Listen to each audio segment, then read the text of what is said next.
Welcome, friends of the show. We are back with another episode of the Ferris Wheel Serious Rock Talk podcast. Ooh, all right. A big thanks for your emails, suggestions, and your support on our social media platforms. Continue to email us at seriousrocktalk@gmail.com. Find us on Twitter, Instagram, Facebook, and TikTok. Listen to a new show every week. Just tune in each Wednesday evening, 7 p.m. New York City time on Cap City Beats, located at www.capcitybeats.ca. Okay, buckle up for some serious rock talk.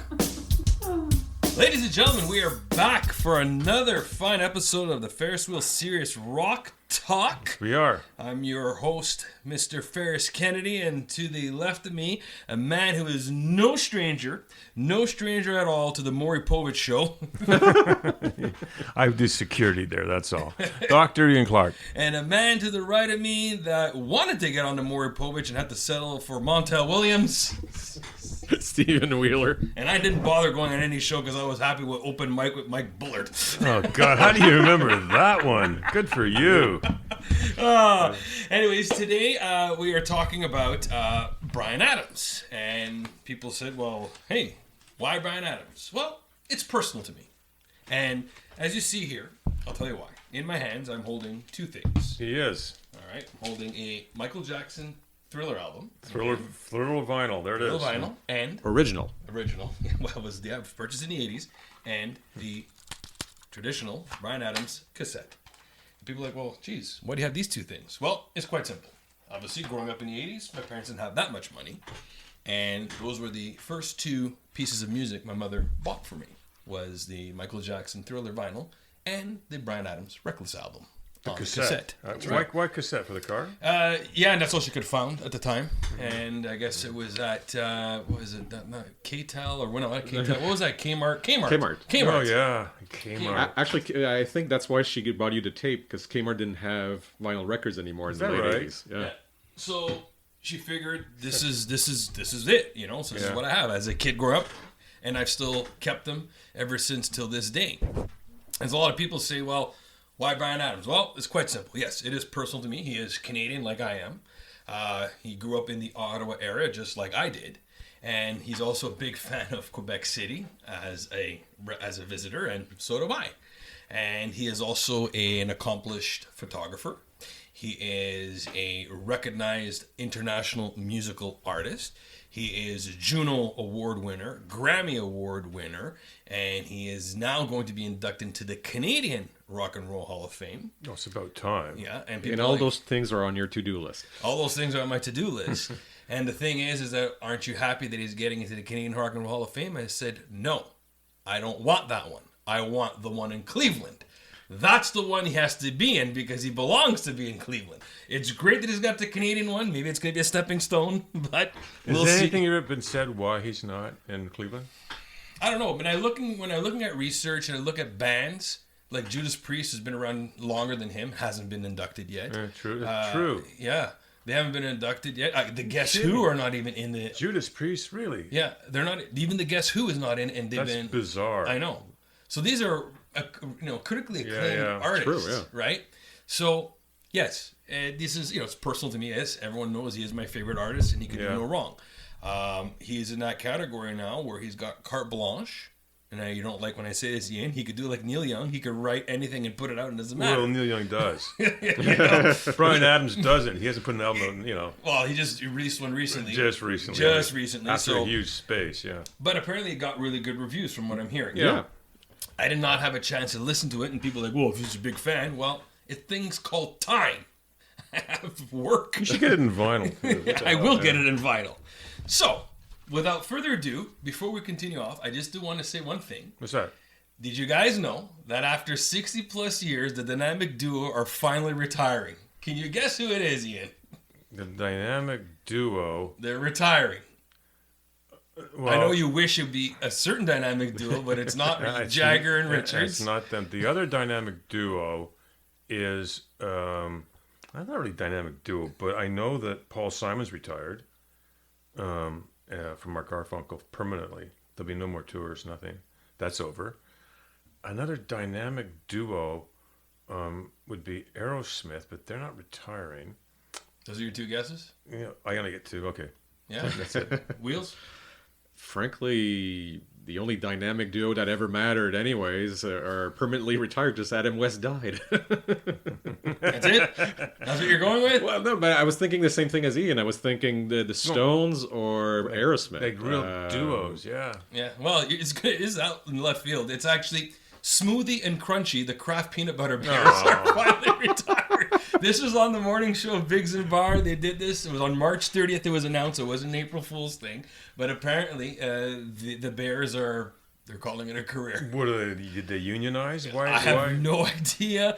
For the longest time, everyone thought it was one bear looking through a window, but it's actually two bears looking. Well, Crunchy Smoothie. Yeah, Crunchy and Smoothie are both retiring. Well, maybe Well, they're maybe getting old. officially. I have this nagging feeling they got a contract from Charmin. No, okay. Oh, the toilet paper? Wow. All right. Well, when you get on in age, you want to get off the crunchy and get on The smoothie? the smoothie. Maybe not.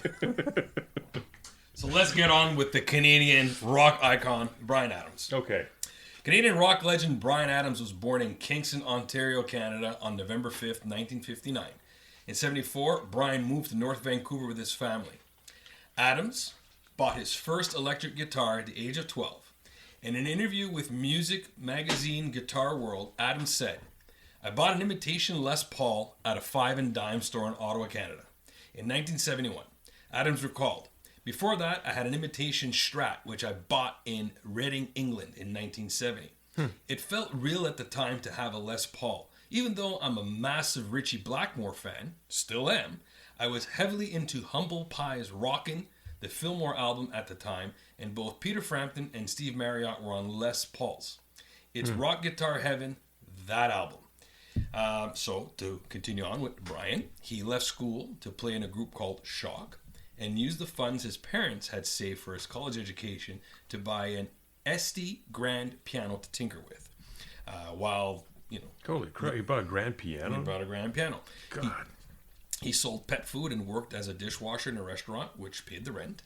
He was influenced by bands and artists such as CCR, Deep Purple, Led Zeppelin, T-Rex, Elton John, Elvis Presley, Bob Dylan, Tina Turner, Alice Cooper, Black Sabbath, Humble Pie, I mean, you can't beat that, right? Bob Marley, Bob Seger, Okay. Chuck Berry, All right. David Bowie, Oh, Jackie fuck. Wilson, Joe Cocker, Jackie Wilson, really good for him. John Lennon, Never heard of him. No. Leonard Cohen, Ray Charles, Sam Cooke, The Beatles, The Who, The Beach Boys, Okay, The Rolling Stones, okay. and Van Morrison. Shut up. He probably was like Elton John was in his 70s. Like he would spend his weekends just going through the record sections. Going through stacks, yeah. But his main sources of inspiration included guitarists such as Ricky Blackmore, Jimmy Page, Eric Clapton, Mick Ronson, Jeff Beck, Peter Frampton, and Eddie Van Halen. So all those guys except one are British. Yeah. Yeah, Van Halen's the only American one. Yeah. He started working in Vancouver music scene with bands and as a studio session singer. At the age of 15, he became the vocalist for a pub band called Sweeney Todd, replacing the lead singer Nick Gilder, or Gilder. Yeah, Nick Gilder went on he had a hit. Hot Child in the City. Oh, that's him? That's him. Fantastic. Nice. I know. There you go. Bryan was also once billed as Bryan Guy Adams on a 1977 album called If Wishes Were Horses with Sweeney Todd. In 1978, Adams met Jim Valens, who was the former drummer and singer-songwriter for the Vancouver band Prism. You know that band. Prism band used to tour. Yeah. Sure. At age 18, he began a songwriting partnership with Jim Valens that would result in some of his biggest hits years later. In a quote, Jim Valens tells how he met with Adams and how their collaboration began. "I met Bryan Adams by chance at a Long and McQuaid, a Vancouver music store, in January 1978. I was there with a friend musician, Ali Monroe. She knew Bryan and she introduced us. We swapped phone numbers, got together a couple of days later, and over the next 11 years wrote dozens of songs for Bryan and a long list of recording for other artists." How Canadian is that? Long and McQuaid. I know, it's pathetically Canadian. You're eating back bacon. That's like it's made up. At that moment in time, Adams was getting to show his talents. Late 1978, Adams signed a record deal with A&M Records, Ian, for $1 to remix one of his songs as a disco song, Let Me Take You Dancing. Valance recognized Adams' ability, but also saw the need for further vocal training. With Valance's help, it was not long before Adams established a powerful, distinct sound, one compared to that of Rod Stewart, Paul Rogers, and Steve Marriott. Okay, nice. Not the Marriott hotels, okay? Yeah, right. We started after he left the Faces. Yeah. 1979 made an agreement with Bruce Allen, who managed Bachman Turner Overdrive and Loverboy. Till this day, that's so Canadian. To this day, Allen and Adams, Allen is still Adams' manager, who Adams has also surpassed the longevity of those two other bands combined, forged his long-standing alliance with manager Bruce Allen. So he's been a lot longer. Bruce Allen really is important in the Bryan Adams story. Huge. Huge. No Bruce Allen, no Bryan Adams. Bryan Adams released his self-titled debut album for A&M Records in 1980, and he's remained with that label for his entire career. Nice. Albert, there you go. Yeah. After 1981's You Want It, You Got It, Adams' popularity soared with the release of his third album, Cuts Like a Knife, which spawned 3 international hits and earned him 4 Juno Awards, including Best Male Vocalist and Album of the Year. His third album, Cuts Like a Knife, 1983, reached the top 10 of the 100 list with his hit singles Straight from the Heart, Cuts Like a Knife, and This Time. The work launched him into stardom. In 1983, Adams also became one of the opening acts for the American rock band Journey during their tour in the United States. His fourth album, Reckless, 1984, was his most successful. Yeah, it was huge. It was everywhere. And that just solidified him right then and there. Yeah, that was everywhere. Yeah. Later recordings included Into the Fire, 87, Waking Up the Neighbors, 91. Yeah, that was big. Fantastic album. That was a big album. Yeah. So Far, So Good, 1993, a compilation of some... What was Neighbors, 91, you said? Yes, sir. That was a Robin Hood... right. Yeah. It's called 11 in 2008, Bare Bones 2010, Tracks in My Ears 2014, Get Up 2015, and Shine a Light in 2019, and you could add So Happy It Hurts 2022. Adams and Valance wrote the score for Pretty Woman, the musical, a stage version of the 1990 film. 1991's Waking Up the Neighbors, the album included Everything I Do It For You, a song from the film Robin Hood, Prince of Thieves, which sold 7 million copies internationally that year and made the Guinness Book World Records within its 16-week run at the top of the chart, and it made it the longest record in British history. So it stayed on the British pop charts or rock charts for the longest time. Adams' songs were included in more than 100 film and television soundtracks, and he won a Grammy Award, an MTV Music Award, and an American Music Award for his hit Everything I Do It For You in 1991. He was also an accomplished photographer, as I mentioned in the opening of the show. His work ranged from fashion shots to advertising campaigns for clothing and automobile lines. Adams was named an Officer of the Order of Canada and a member of the Order of British Columbia. Yeah. Okay. Yeah, I don't know. I knew it existed. Yeah, neither did I. Neither did he. Yeah. What?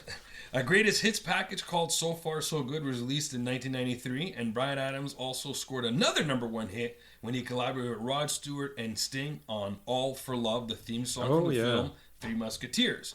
He returned with new material of 1996, 18 Till I Die, while that album sold about 5 million copies worldwide. And I just want to get to the whole song that he did with Sting and Rod Stewart. He actually boycotted the Junos because they did not recognize his song as a Canadian song. They considered it internationally, and that pissed them off. Because it's 1/3. Yeah. Exactly. Doesn't matter. He wrote it. Yeah, but that's not the way they work. Yeah, well, you know what? Yeah, I know. For the longest time, and it took Buffy St. Marie to give him a call to say, you know what, Brian, I think you protested long enough. Why don't you come on back again? Yeah, really? Yeah, that's pretty... You upset him. And the Junos, let me get it. They need ratings. Yeah, they all need ratings. And you need guys like him, Cummings, Steve Page. You need Neil Will Smith. Nah, you don't need him. Just to raise the ratings, I'm thinking. Get Chris Rock. He gets his in good comedy. Okay. There you go. Adams released his 10th studio album on a day like today in 1998. So that's not bad. Started off pretty well, mid-76 with Sweeney Todd, and then started on his own... He took a big gap. That's okay. Yeah, he takes his time. He takes his time. You don't have to rush this thing. Well, plus he does other stuff, like other musical stuff. He also did the animated feature film in 2002, the soundtrack for Stallion of the Cimarron. Oh, yeah. Adams made a strong comeback in March 2008 release of the album 11. And in total, Bryan Adams has recorded some 30 hit singles and sold almost 60 million albums worldwide. Pretty good. And I hear music.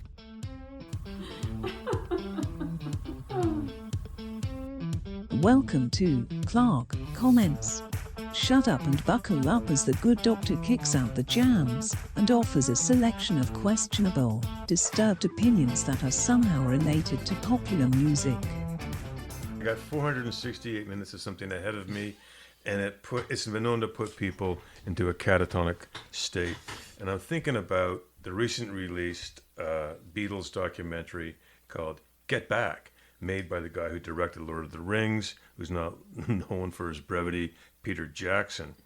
And I found an article in The Guardian, which I've edited down, which more or less sums up the feeling I had watching the entire, it's in 3 parts. It goes on forever. Documentary. This is it. The Beatles' 1970 album, Let It Be, and its depressing accompanying documentary were always bugbears among the Fab Four. John Lennon dismissed the music as badly recorded shite. Paul McCartney was so horrified by the album that he masterminded the new version in 2003. I think it's called Naked, and this is totally pointless. John Lennon employed Spector way back then as the producer, but he didn't tell McCartney he was doing it, so they were fighting over that for half their lives. None of the Beatles turned up for the documentary. Ringo, who has no right to object to anything, objected it was very narrow and no joy. Yeah, okay, Ringo. Peter Jackson's Get Back, Show Up and Be Lucky About It is a documentary series designed to address stars' concerns. It shows a broader, ostensibly happier picture of the band's doomed 1969 project to write a new album, rehearse the songs, and perform them live in the space of 2 weeks.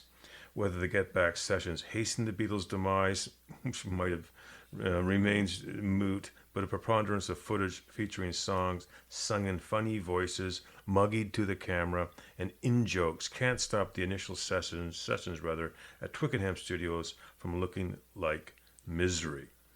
George Harrison is alternately surly and prickly, as you might be if you brought in a song as good as All Things Must Pass and got lukewarm reception. Lennon is visibly, joylessly stoned out of his gourd. Valiantly attempting to jolly things along, McCartney keeps slipping into a passive-aggressive wheedling. Matters aren't helped by the original documentary's director, Michael Lindsay Hogg, who insists that the band should perform in an amphitheater in Tripoli. Good Lord, just think of this. This is insane, all this stuff. He is still at it when Harrison storms out and can't be persuaded back. And McCartney genuinely seems to think that was the end of the Beatles. I didn't know that until I really saw this documentary, that George Harrison quit like that. I knew he walked out. I thought it was a hissy fit, but he stayed away for a few days. He quit the Beatles, and the other 3 guys had to drive out to get him back in. Like, it's a bizarre thought, that actually happened. Things improved when the band decamped to a studio at Apple headquarters. Jackson, as I mentioned, is not known for his brevity, and that's the 3 episodes of Get Back last the best of 8 hours in running. So this is a real haul. There are doubtless Beatlemaniacs who think that's stingy. There's a bootleg recording of all these, and that fills 89 CDs. Like, what's on an 89 CD? Nothing. It's just guys tuning instruments, right? Now, they were quite productive during this brief period.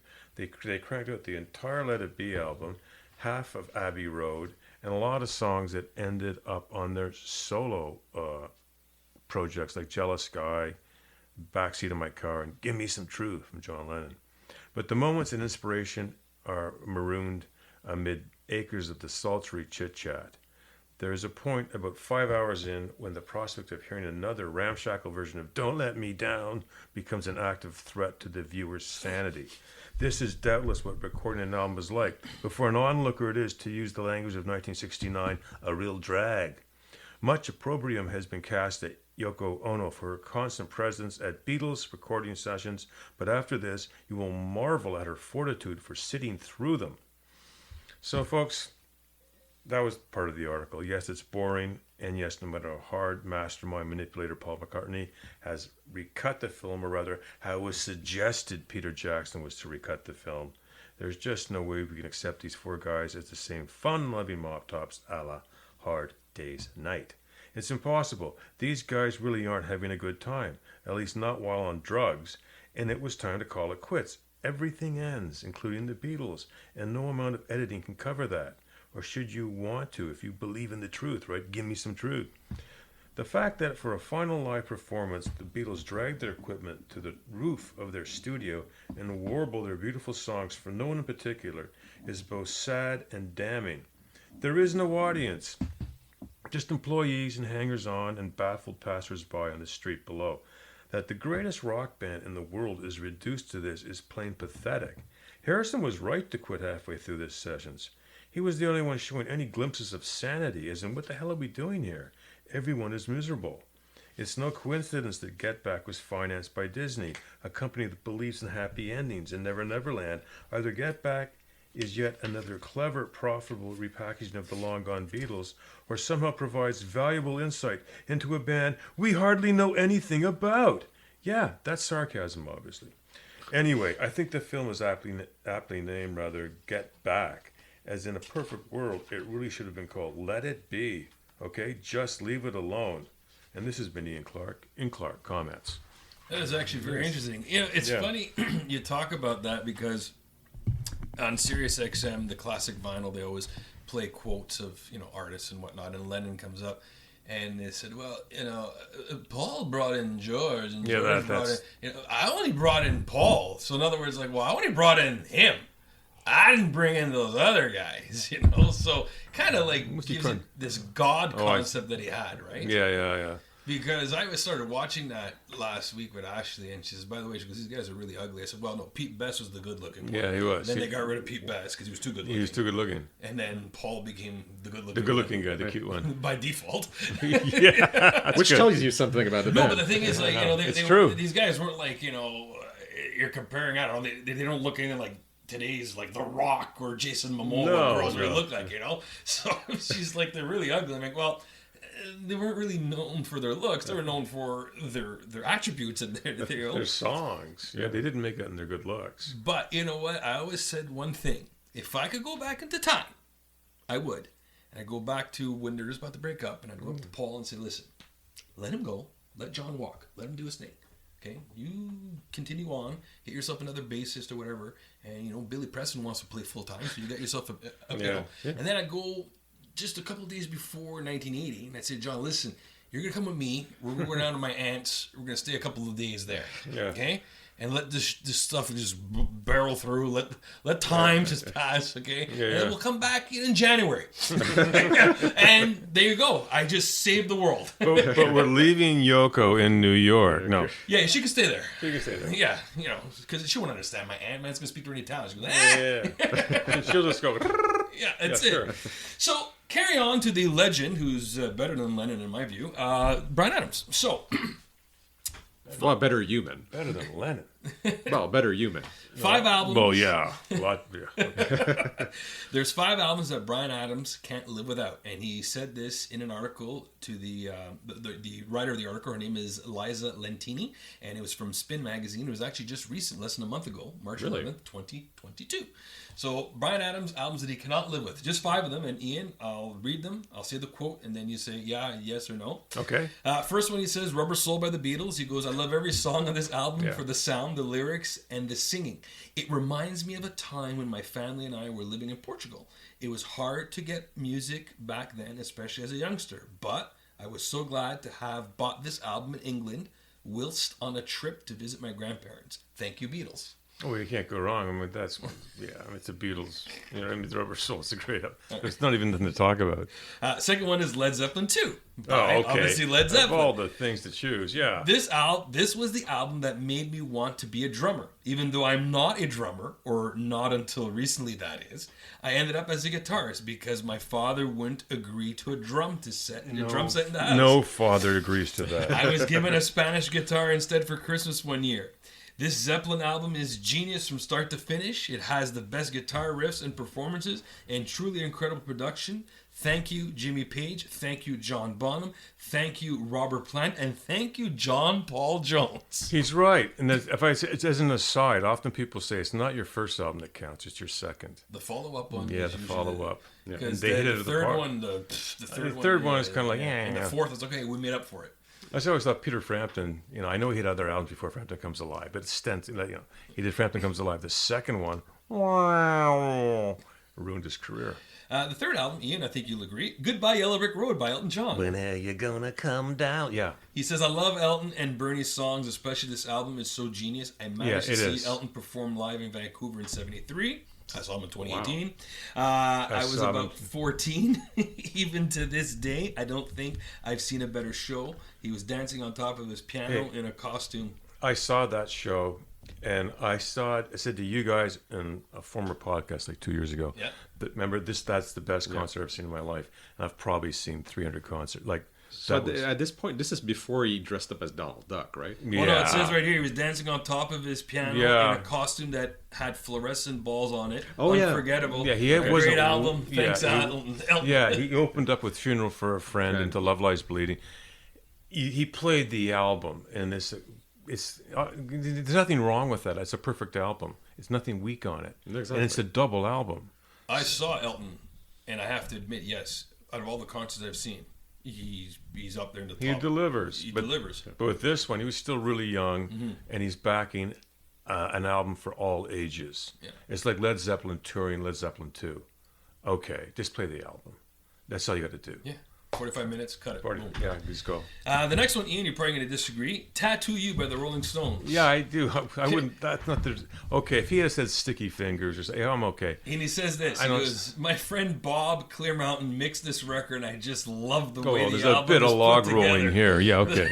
The star is Start Me Up, which does exactly what it's supposed to do, but the production on Waiting on a Friend is brilliant. I love the singing and guitar sounds. Thanks, Mick and Keith. He didn't thank Ron. He didn't thank Chuck. He didn't thank Bill Wyman. But his buddy produced it, so it's a bit of log rolling going here, probably. And then the last one, Ian, you're going to agree. The Rise and Fall of Ziggy Stardust and the Spider from Mars by David Bowie. Yeah. And he quotes, I just love everything about this album. From Mick Ronson's arrangements and guitar to Bowie's brilliant songwriting, and what a band he had back then. Yeah, I know. I toured South America with David, and we also did a show together with Tina Turner a couple of years earlier. Wow. He was always so kind. Ronson used to come to our shows, and we talked about working together, but sadly he was gone before we had the chance. Thank you, David.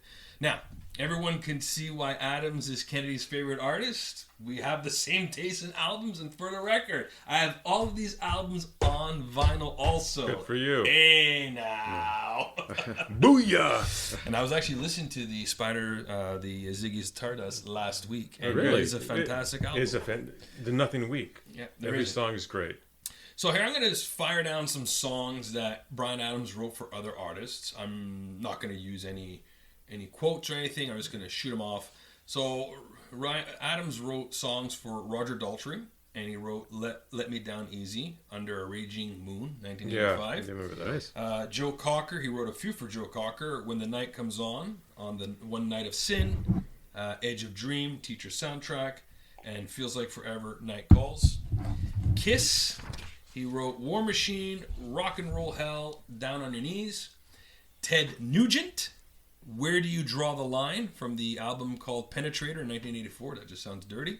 That's Ted Nugent. It always sounds dirty. Motley Crue, actually, he wrote Glitter from Generation Swine. Rod Stewart, Another Heartache, Every Beat of My Heart. Tina Turner, he wrote Back Where You Started, and from the album Break Every Rule.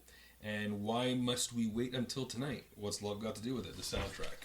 Yeah. Really? Bonnie Raitt, Rock Steady. which is called the Road Tested album. No Way to Treat a Lady, The 9 Lives. He actually wrote songs, surprisingly enough, for Neil Diamond. It Should Have Been Me, Headed for the Future, 1986. Yeah.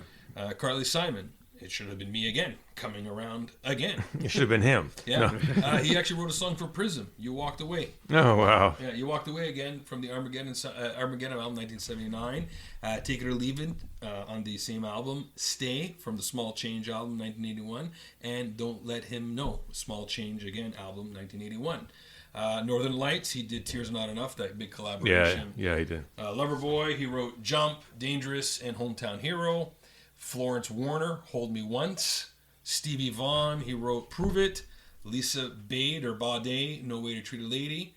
Bonnie Tyler, No Way to Treat a Lady also. And 38 Special, Back to Paradise. Okay, pretty good. Yeah.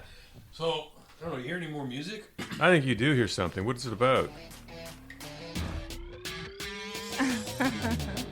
Welcome to Kennedy's Corner. Following the advice of a behavioral psychologist, Ferris Kennedy has created a forum to express his nightmares, his terror, and his love of rock music. Dr. Clark and medicated Wheeler help with his therapy by answering questions, or just acting like they're interested. So today, ladies and gentlemen, I'm going to be doing something a little bit different on Kennedy's Corner. As everyone knows, Taylor Hawkins from the Foo Fighters has passed away. And it obviously took me by surprise. I remember when I got the alert, I texted you guys right away, 12:33 a.m. on a early Saturday morning. And the first place that I got the alert from of all the stupid apps I have on my phone, CBC. CBC News is the one that delivered to me that one of my heroes has gone and passed. So, Taylor Hawkins.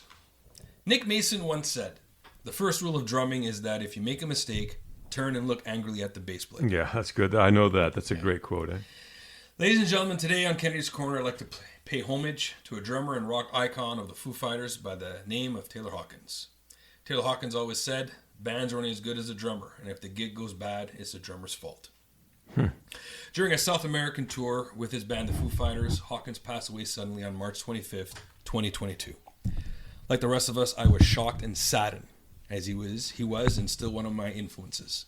As many of you know, and for those who have been following the show since the beginning, I'm a huge fan of drummers. And of course, the Foo Fighters, which has blessed the rock world with two of the greatest in Grohl and in Hawkins.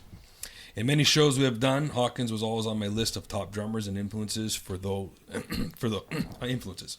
And for those who know me personally, he is one of the musicians that influenced me personally on taking the drums as an instrument. I was fortunate enough to see Hawkins perform twice and see him live with his band, the Foo Fighters. He was truly the wow factor, and not only could he drum, he could also sing and had a set of lungs to back it up.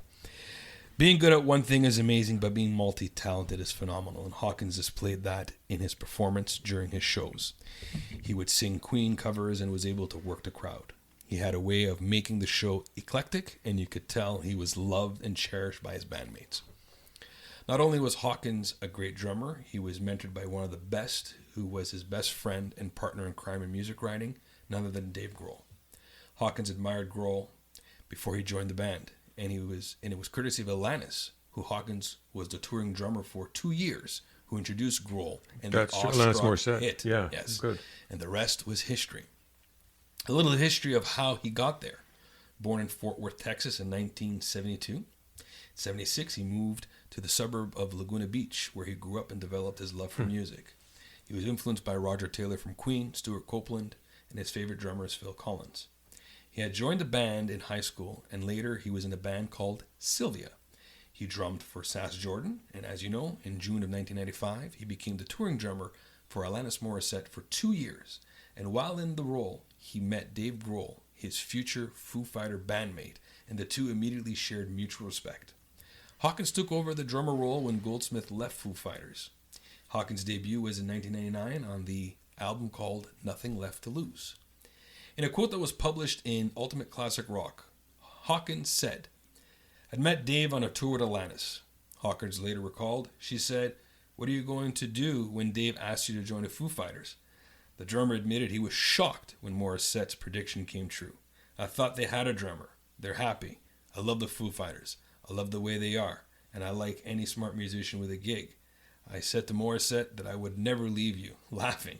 And then I found out the Foo Fighters drummer quit, and I was like, I found the number for Grohl. Dude, I'll be your drummer. Hawkins joined the band's lineup in 1997 and would go on to play on 8 of the Foo Fighters' studio albums. There's Nothing Left to Lose, One by One, In Your Honor, Echoes, Silence, Patience and Grace, Wasting Light, Sonic Highways, Concrete and Gold, and Medicine at Midnight. And you could also add the Dream Theater album, which was courtesy of the Studio 666 movie. Right. Hawkins also displayed his singing voice, and the rocker provided backing vocals on a long list of Foo Fighter tracks over the years and took on lead singer duties for such songs as Life of Illusion, Cold Day in the Sun, and Sunday Rain. Hawkins also released 3 albums under his Taylor Hawkins and Coattail Riders title, and in 2014 LP with the prog rock side project, The Birds of Satan. He was also the founder and frontman of the cover band Chevy Metal, which has been steadily touring for more than a decade. In 2021, Hawkins was inducted into the Rock and Roll Hall of Fame as a member of the Foo Fighters. He was also starring in the horror film Studio 666 and a side project called HNC with Dave Navarro and Chris Chaney, which their album will be released later this year in 2022. Not only are the fans like me and others around the world saddened by the loss of Hawkins, but on social media, even rock stars who knew Hawkins had mutual respect and love for the drummer. Age 50 is still so young, and this hurts more than a 27 club. We lost not only a musician and a friend, but a loving husband and a caring father of 3 children. Here's what some of the artists had said with the sudden passing of Hawkins.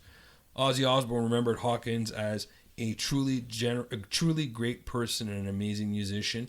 My heart, my love, and my condolences go out to his wife, his children, his family, his band, and his fans. See you on the other side.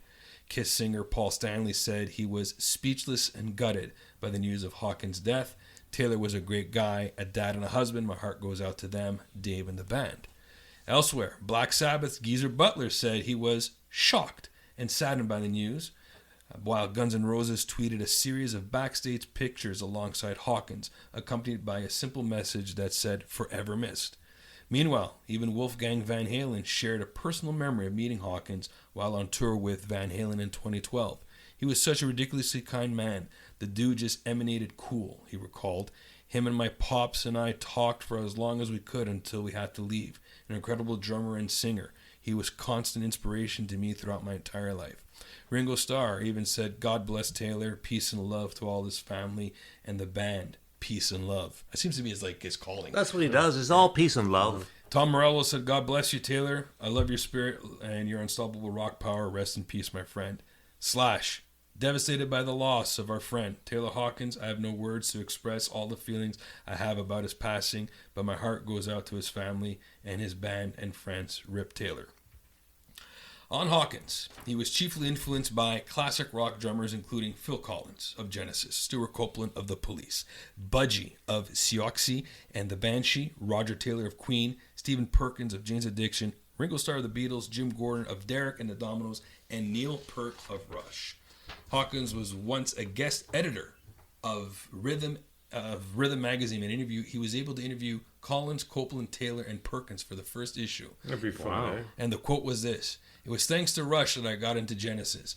After listening to Neil, I bought the Seconds Out live album, which was already released in 1977.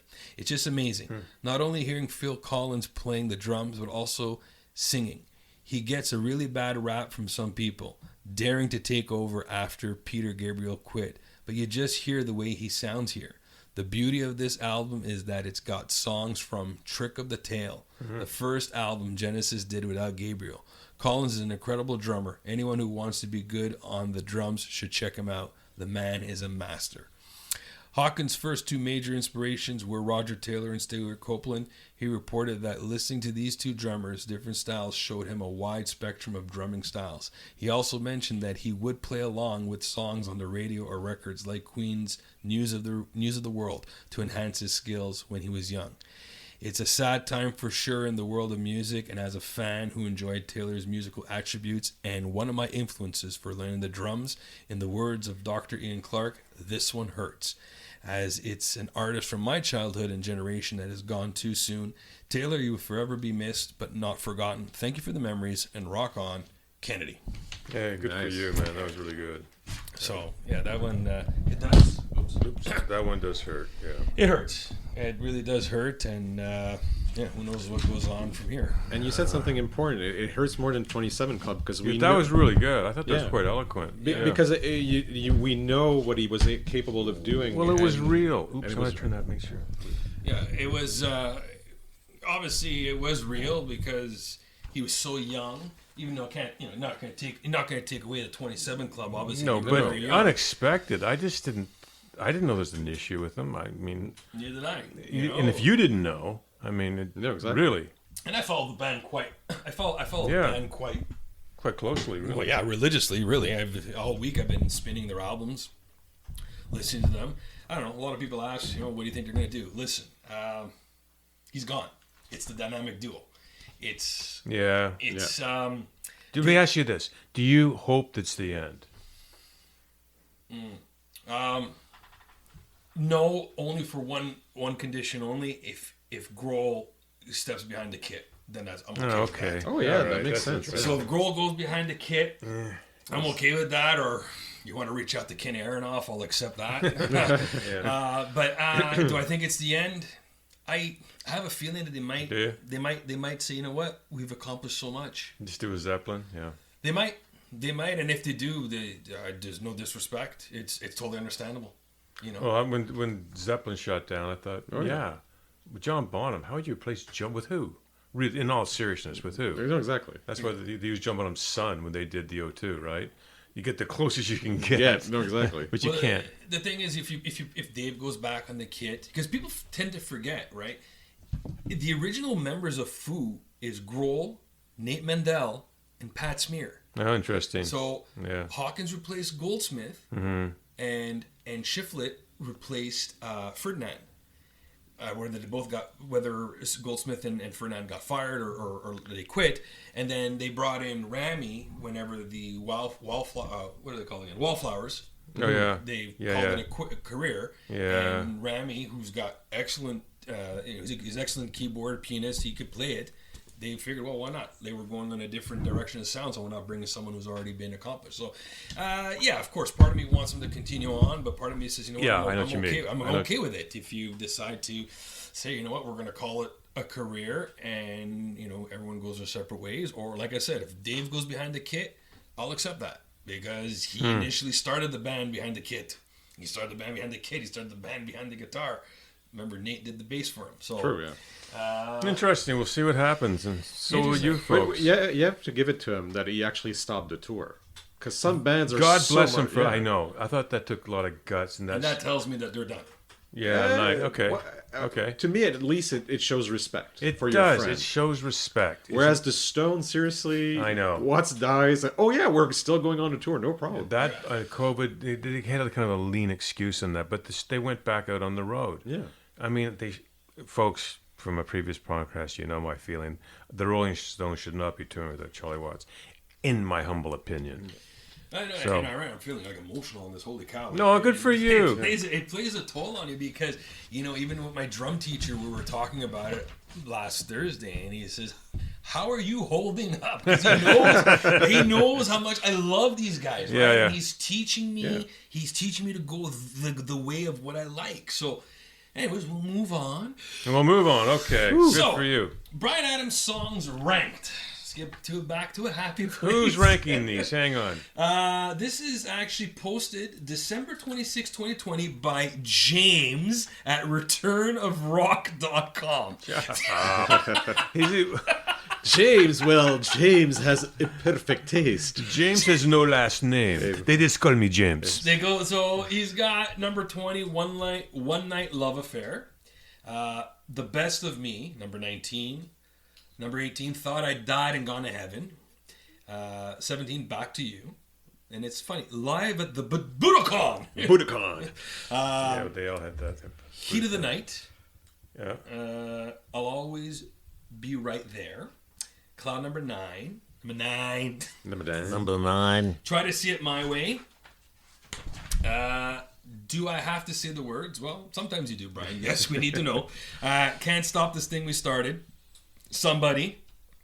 Have you ever really loved a woman? That was actually from the Don Juan DeMarco soundtrack. That was a good song. I like that one. Yeah. For a horrible film. It was that whole...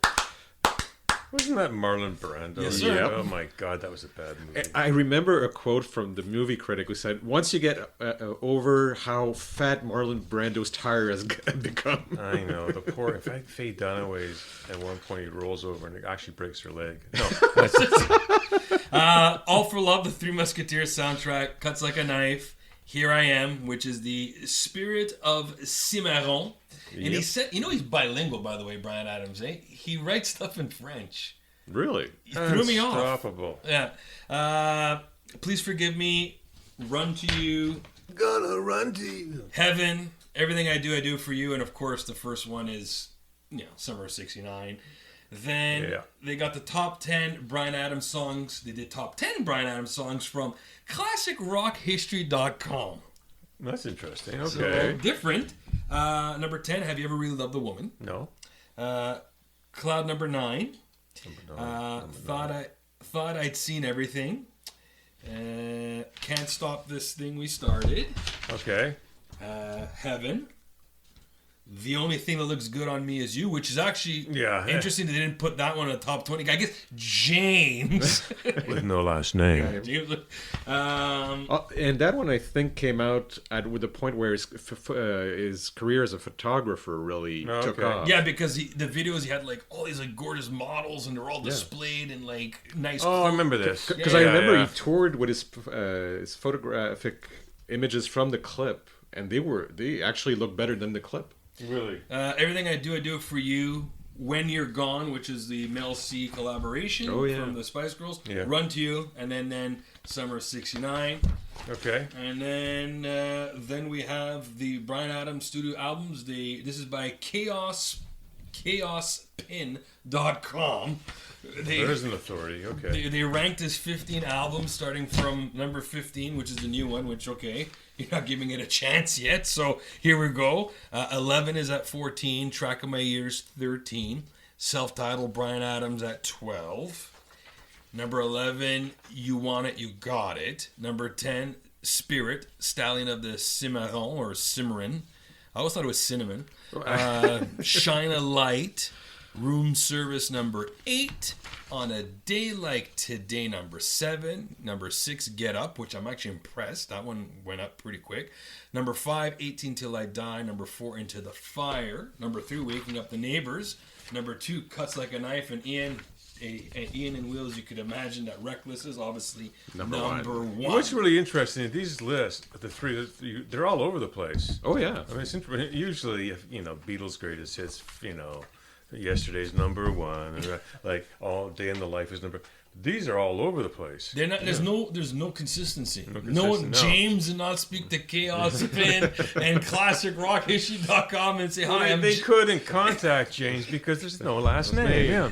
So that's what I have on Bryan Adams. Very good. Very interesting. Thank you. They went to Starbucks to take a cappuccino with some spirit of the cinnamon. Cinnamon or the Cimarron. And James said, I love these spirits, but I have no last name. James. St. James. St. James. What do I hear now? I hear more music. I feel like a vinyl review. Oh, hello.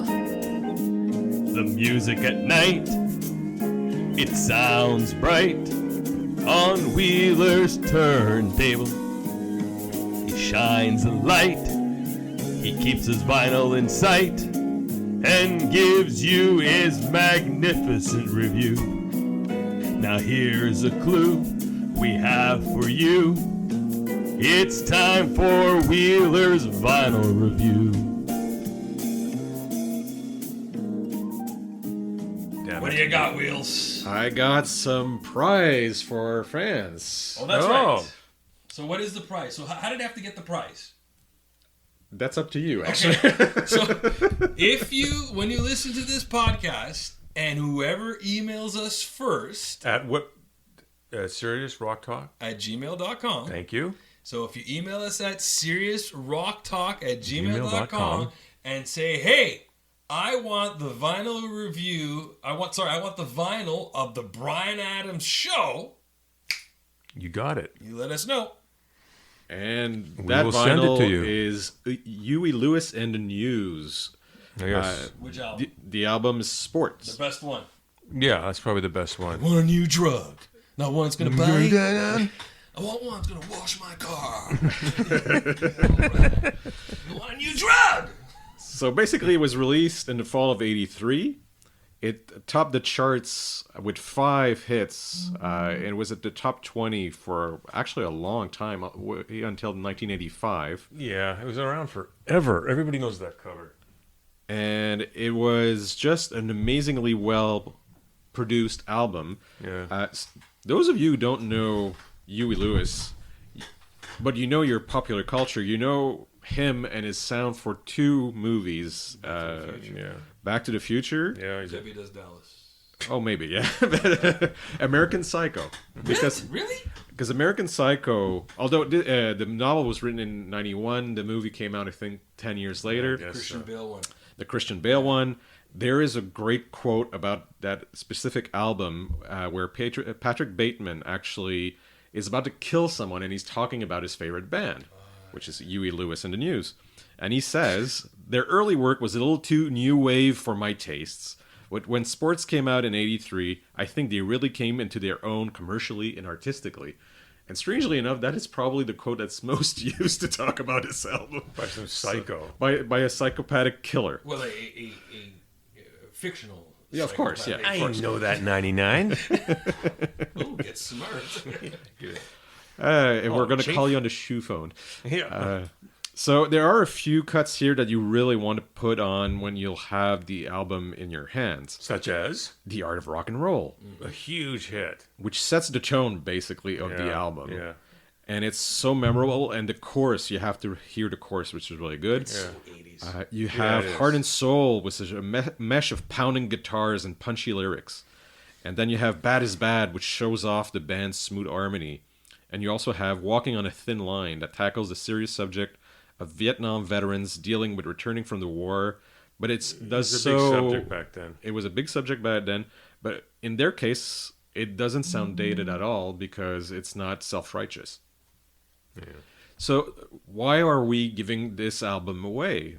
This great vinyl album? Well, it's because it has one of the more analog sounds out of the 80s. It's rich, it's smooth, it's full. You get so much energy. It has a really punchy bottom end. The bass is tight, which is really important on your vinyl records because you don't want your needle to jump, which Kennedy found out when you put AC/DC past the 10th level. Yeah, and I had it on speakers that are on the carpet. Go figure that one out. That's pretty weird. Yeah. So this album has great energy, has big guitars, meaty texture, and you're going to have a great time listening to this album. You're describing a meal, for crying out loud. Yeah, I'm getting hungry. And where did we get this album? Who is the nice sponsor for this album that gave us this album? I don't know. Dr. Clark? It might be Crosstown Traffic. That's right, Mr. Knox. Courtesy of Mr. Knox was kind enough to provide us with this album. So it is Crosstown courtesy- Traffic in Ottawa on Bank Street. 593C, which is also our office, by the way. That's very true. We're on the rooftop with the Beatles. We are. It's like Abbey Road. Oh, no. Yeah, and it's important to write in, folks, and tell us your name and your address, and we'll send it out. First one in gets it. That easy. And that's it. That's it. Thank you. What do you rate this album on 5 wheels? I'd say a good 4 out of 5. It was known for good sound, like a lot of horns and stuff. Like it was they were a bar band, the News, and it just made it big. And they were surprised as anybody else. And they never lost the humility, you know. And they were actually quite mature when they started. Yeah, They he were wasn't older young. guys, Yeah, older that's a good guys. point. That's they, really they good. did it as they took it serious. It's a career. Yeah. We got to make a living out of it. He was married with kids, Huey Lewis. Like, yeah, you're right. That's why I'll diversify. And he starred in a few movies, or participated in a few movies. He was in the Blacklist recently as one of Raymond Reddington's friends of a friend. Yeah. Yeah, he played in the Blacklist last season. Didn't know that. Yeah. Yeah, he's not a youngster. Yeah. No, I was gonna say He golfs with Alice Cooper. I mean, just Well, okay, that gives you an age. it kind of gives you an age. So did Glenn Campbell. Yeah, it just kind of gets you a certain age. But Right? he lives a very simple life. He's San Francisco. He's in the Yeah. Bay Area, and he's like his house is just on the back of like a creek or ravine. He likes to fish. Nice. He likes to very simple. Oh, he likes the good life. He's good for him. No, that's good. He is not into this like heavy No. drugs and stuff like that. He's just like I said, they were adults when they went. Yeah, that's a good way. They weren't kids. Really good thing. Well, thank you, man. That was That's interesting. very good, Wheeler. So, anyways, you guys would like that album? Whoever emails us first at seriousrocktalk@gmail.com. And that's it. That's the show. That's the show. Well, C2, au revoir, mes amis. I'm Ferris Kennedy, and I'm signing off. Dr. Ian Clark says goodbye. And Stephen Wheeler, I'm taking my pills. Au revoir. Au revoir.